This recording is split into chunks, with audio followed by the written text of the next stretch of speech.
Bonjour à tous, je suis Didier Mazier, je vous souhaite la bienvenue. Je souhaite une bienvenue toute particulière à nos abonnés chaque jour plus nombreux sur la chaîne. C'est grâce à vous que nous pouvons monter en qualité. Et puis, dès la rentrée 2016, nous aurons, j'espère, une émission de plateau où nous allons pouvoir recevoir des invités qui seront des acteurs dynamiques sur le domaine du e-commerce, marketing digital, etc. Aujourd'hui, nous allons voir quelque chose de gratuit. Et alors, ça râle pas mal dans les chambrées en ce moment, parce que cette chose qui était gratuite, il y a quelque temps, elle était encore payante. Il s'agit de la collection de filtres pour Photoshop et Lightroom, la Nik Collection, qui est maintenant gérée par Google et qui a décidé de la proposer gratuitement. Vous allez ici cliquer sur Download Now et vous allez la télécharger soit pour Mac, soit pour Windows.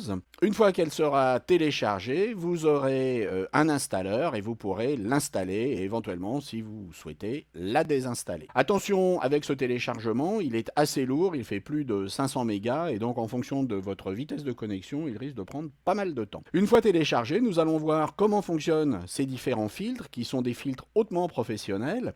Alors par contre, ils ne sont pas et ne seront plus actualisés, mais ils font le travail et vont vous permettre d'améliorer considérablement la production de vos photos.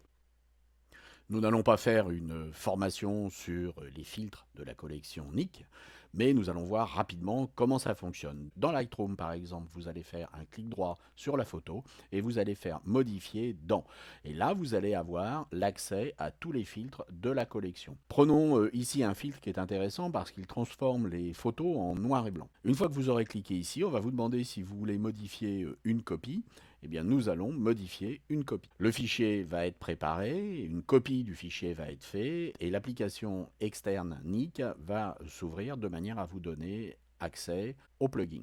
Et vous voyez que nous sommes maintenant dans l'application SilverFX Pro 2. Il y a un pré-traitement de l'image et vous allez avoir tous les réglages que vous allez pouvoir faire si vous le souhaitez à droite. Alors ce qui est intéressant, c'est qu'il y a ici des pré-réglages qui sont particulièrement sympathiques. Je pense en particulier à celui-là qui est la haute structure et qui va vous permettre, vous voyez, de renforcer très rapidement une image et de faire quelque chose d'extrêmement sympathique rapidement. Alors on peut voir rapidement un autre filtre avec la même photo. Nous allons faire toujours un clic droit, nous allons faire modifier dans et nous allons aller chercher ce que nous pouvons faire au niveau de Analog FX ou de Color FX au choix. Prenons Color FX. Nous allons modifier ici une copie. On pourrait modifier l'original ou on pourrait modifier une copie qui aurait déjà intégré des corrections Lightroom. Même chose, préparation du fichier, pré-traitement de l'image, et nous sommes maintenant dans Color FX Pro 4.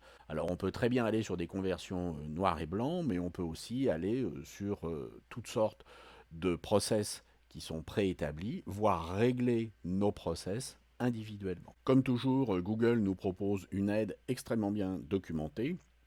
Vous allez donc pouvoir, en fonction des filtres que vous voulez utiliser, comprendre toutes les finesses des réglages qu'il y aura à faire.